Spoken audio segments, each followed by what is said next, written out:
Bonjour, donc vous êtes Colin Neal. Vous avez donc travaillé en Guyane.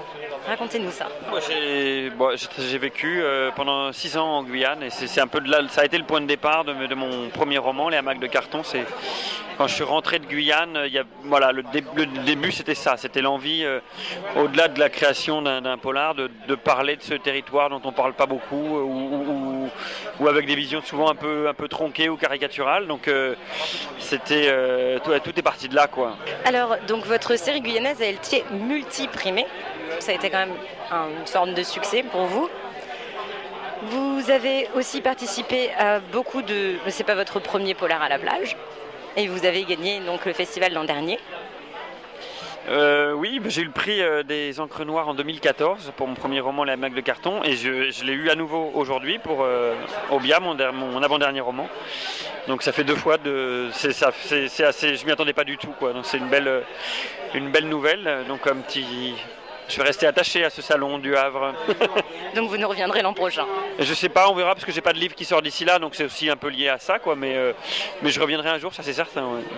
Donc il y a 3 ans, vous étiez déjà lauréat du festival. Est-ce que vous êtes content de revenir du coup? Oui.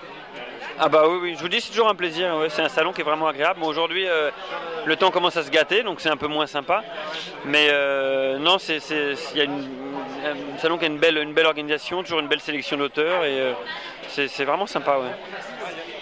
Comment vous êtes tombé dans le milieu du polar? Pourquoi le polar? Ben moi, la question s'est jamais vraiment posée. Ça a été une évidence un peu dès le début. Moi, j'ai toujours... mes lectures ont été quand même pas mal des lectures de genre, en science-fiction, en polar. Je trouve que c'est une littérature qui est bien, qui me correspond bien et qui parle bien du monde tel qu'il est aujourd'hui, quoi. Voilà, je trouve que le polar aujourd'hui, c'est la littérature qui est la plus en prise avec le réel, quoi, avec la société telle qu'elle vit, telle qu'elle évolue aujourd'hui. Donc je me suis très vite reconnu là-dedans, quoi. Parlez-moi de votre dernier roman. Donc mon dernier roman s'appelle Seules les bêtes. C'est un roman c'est un roman choral, comme on dit. C'est-à-dire que c'est l'histoire de la disparition d'une femme au pied d'un sentier de randonnée en Lozère, dans le sud de la Lozère. Et on va avoir 5 personnages qui successivement vont raconter la même histoire, vont raconter comment ils ont vécu cette disparition, d'où le terme de chorale, quoi.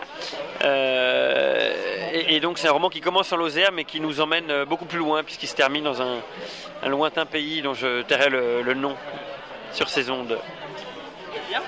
Est-ce que vous avez d'autres passions que l'écriture? Oh oui, des milliers. Je sais pas, non mais oui, on en a plein. Avant l'écriture, de toute façon il y a la lecture, hein, parce que mine de rien, l'écriture ça commence comme ça commence par la lecture. Mais après, oui, pas mal de choses, ouais. Des auteurs fétiches qui vous ont inspiré et lancé plus ou moins orienté vers ce milieu du polar? Moi j'ai assez peu de... Enfin j'ai pas d'auteur culte, j'ai pas d'auteur fétiche que je peux citer comme ça. C'est assez variable d'un livre à l'autre. Pour chaque livre en fait j'ai des auteurs un peu différents qui m'ont inspiré sur ce livre. Sur Seules les bêtes, j'avais trois romans précis d'auteurs que j'aime beaucoup. J'avais L'été meurtrier de Sébastien Japrisot, qui est pour moi un très très grand auteur dont on parle pas beaucoup en littérature noire et policière, on va dire. J'avais Un pied au paradis de Ron Rash, qui est aussi un roman choral, plutôt littérature rurale nord-américaine, qui est un très beau livre. Et j'avais Les derniers Indiens de Marie-Hélène Lafont, qui est sorti il y a quelques années, un très beau livre aussi sur les campagnes françaises aujourd'hui, quoi. Voilà, mais ça change d'un livre à l'autre, quoi. C'est pas des auteurs cultes, quoi. C'est des auteurs que j'ai aimés, mais chaque année il y en a des nouveaux. Donc vous êtes passionné aussi par la lecture, comme vous disiez, c'est quand même la base d'un écrivain. Est-ce que vous avez des types de romans en particulier? Vous lisez beaucoup de polars ou pas spécialement? Je lis 70% de polar, au sens large, hein, en littérature noire, et 30% du reste.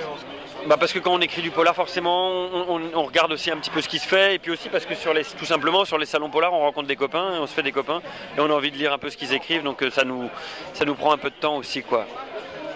Est-ce que vous avez d'autres projets? Est-ce que vous me disiez que vous ne reviendrez pas l'an prochain parce que vous n'aurez pas réécrit de livre? Est-ce que vous avez des projets annexes, autres que l'écriture? Oui, moi j'ai une vie qui est assez partagée quoi, entre mon écriture et mes gosses, quoi, mes enfants. Je suis écrivain père au foyer et c'est un sacré boulot. Donc voilà, j'essaye déjà d'assurer ça, ça sera déjà pas mal quoi. Très bien. Eh bien, écoutez Colin, on vous remercie beaucoup de nous avoir accordé ce temps et on vous souhaite un très bon polar à la plage. Avec plaisir, merci.